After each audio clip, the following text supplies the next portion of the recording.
1,500 more dribbles. Messi tore apart defenses in ways that didn't always make it into the highlight reels. Now, let's look at passing. Messi made 1,544 key passes in his career, passes that led to shots, while Ronaldo made 890. That's a more than 50% difference. Messi was amazing at setting up his teammates, and the numbers prove it. These stats show that Messi and Ronaldo were very different kinds of players. Ronaldo became one of the best finishers ever, scoring goals from chances his teammates created. Messi, on the other hand, was both a top scorer and a top playmaker, doing the work of two players at once. Both styles helped their teams win, but Messi's contributions went far beyond just scoring. Even when we look at expected goals, a stat that measures how likely a shot is to become a goal, Messi stands out, scored 33.1 more goals than he should have compared to 4.6 of Ronaldo. He scored way more goals than the stats said he should, turning impossible shots into goals. Messi didn't just score goals, he controlled the whole game. When experts combine all these stats into overall player ratings, Messi comes out on top again. He had higher match ratings in almost every competition, even though defenders often sent 2 or 3 players to stop him. Messi didn't just score goals, he controlled the whole game. One of the most eye-popping stats is about big chances created. These are the best chances to score, and Messi made 420 of them for his teammates. Ronaldo? He made 175.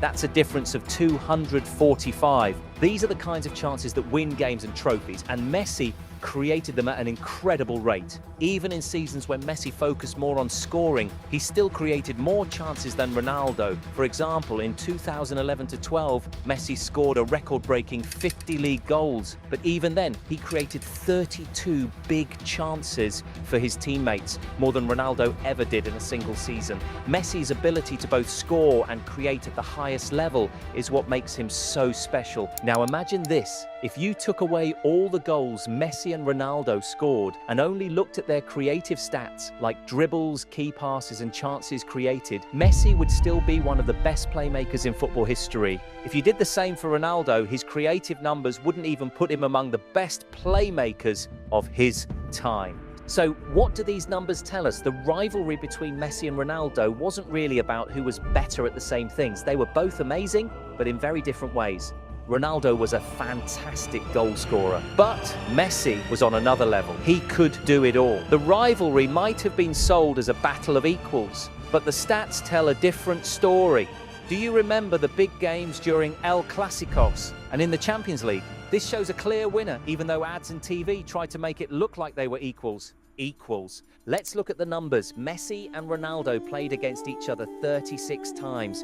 In those games, Ronaldo scored 21 goals and made 1 assist. Messi, he scored 22 goals and made 12 assists. That means Messi helped with 34 goals in total, while Ronaldo was involved in 22. Messi had a 55% advantage when they faced off. In the biggest games like El Clásico finals, Messi shined even brighter.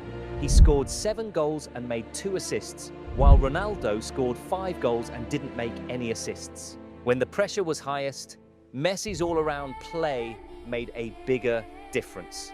Even their team's success tells the story. Between 2009 and 2018, when their rivalry was at its peak, Messi's Barcelona won 16 of their matchups. Ronaldo's Real Madrid only won 9, and 11 games ended in a draw. That means Messi's team won almost half the time, while Ronaldo's team won just a quarter of the time. Now let's talk about how they played. In those games, Messi dribbled past defenders 152 times. Ronaldo only 48 times. Messi also kept the ball much better, losing it just 89 times compared to Ronaldo's 214. Messi controlled the game, while Ronaldo struggled to hold onto the ball. And when the game was close, Messi was the one who stepped up. In matches decided by just 1 goal, Messi scored the winner 8 times. Ronaldo only did it 3 times. When it really mattered, Messi delivered. But here's the surprising part. A study in 2019 found that highlight videos of Messi and Ronaldo's games gave 58% of the airtime to Ronaldo, even though Messi had a bigger impact. Why? Because Ronaldo's celebrations and reactions got more clicks and views? TV producers cared more about what looked exciting than what actually happened. One El Clasico director even admitted in 2021 that they were told to show 50-50 coverage of Messi and Ronaldo no matter how they played. Even when Messi was clearly better, we had to find moments of Ronaldo to make it seem balanced. They said, after games, the same thing happened. In 2017, Messi scored twice in a Clasico, including a last-minute winner, while Ronaldo didn't do much. But instead of focusing on Messi's brilliance, analysts talked about Ronaldo's hard work and leadership to keep the debate alive. One pundit later admitted, "We knew Messi was on another level, but we had to make it seem like a competition." The most obvious example came in the 2011 Champions League semi-final. Messi scored both goals in a 2-0 win, including an incredible solo goal that people still talk about today. His boys will do the talking on the pitch. Here's Lionel Messi, still Messi, and he has a classic in the Clasico! But after the game, the focus shifted to whether Ronaldo's teammates had let him down, instead of celebrating Messi's amazing performance. Let's compare them in the next phase, the Champions League. The way people talk about Messi and Ronaldo in the Champions League has been shaped by TV and media, but the real numbers tell a very different story. While Ronaldo is often called the king of the Champions League, the stats show that Messi was actually better in many important ways. Let's break it down in simple terms.